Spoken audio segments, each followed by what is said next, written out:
Hi everyone, I am Dr. Bhavnika Madhuri, consultant at Harika ENT Care Hospitals, Vanasthalipuram. So, ee roju manam what are the common foreign bodies related to ear, nose, throat anedi chuddam. So, coming to the foreign bodies in ear. So, foreign bodies usual ga pillallo ekku chustamo, adi kuda less than 5 to 6 years వాళ్ళల్లో and పెద్దవాళ్ళల్లో కూడా చూస్తాం కొన్నిసార్లు. Common గా చిన్న పిల్లల్లో చూసినట్టయితే year related foreign bodies ఏమేమి మనం డైలీ ఓపీలో చూస్తాము అంటే ఎరేజర్స్ కానీ, పెన్సిల్ నీడిల్స్ కానీ, లేదంటే పెన్సిల్ పెట్టేసుకోవడము, పేపర్ అంతా రోల్ చేసేసి చెవి లోపల పెట్టుకోవడము, ఇలాంటివన్నీ చూస్తాము. కొన్నిసార్లు షార్ప్ ఆబ్జెక్ట్స్, అదే pencil needles, safety pins and beads, పూసలు లాంటివి కూడా వాళ్ళు చెవిలో పెట్టుకోవడం అనేది జరుగుతుంది.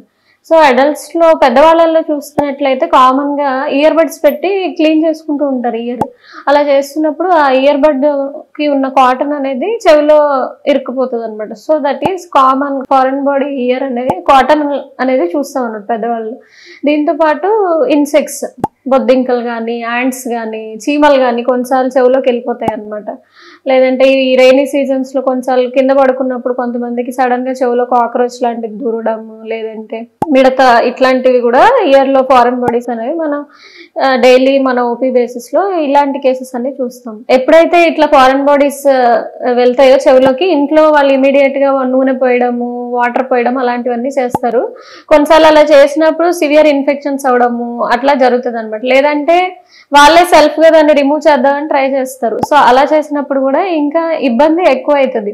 సో ఇలాంటి కేసెస్ లో ఇమీడియట్ గా మీరు ఈఎన్టీ డాక్టర్ ని కన్సల్ట్ అయితే ఇయర్ ని కరెక్ట్ గా అండర్ విజువలైజేషన్ లో చూసి ఫారెన్ బాడీని రిమూవ్ చేయడం అనేది జరుగుతుంది అనమాట.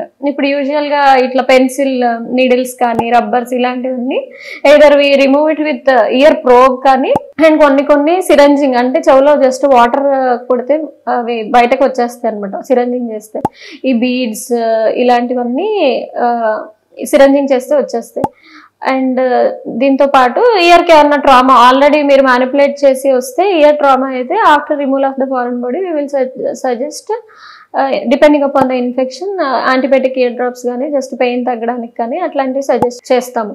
సో ఎప్పుడైనా సరే ఇట్లా ఫారెన్ బాడీస్ అనేవి ఏమన్నా చెవిలో ఇరుక్కుపోయినట్టయితే ఇంటి దగ్గర మాత్రం మీరు మ్యానిపులేట్ చేయకుండా ఉండడమే బెటర్. సో ఇమీడియట్ గా డాక్టర్ ని కన్సల్ట్ అయితే ప్రాబ్లం అనేది త్వరగా క్లియర్ అయిపోతుంది. So these are the common foreign bodies seen in ear, and this is how we treat the foreign bodies.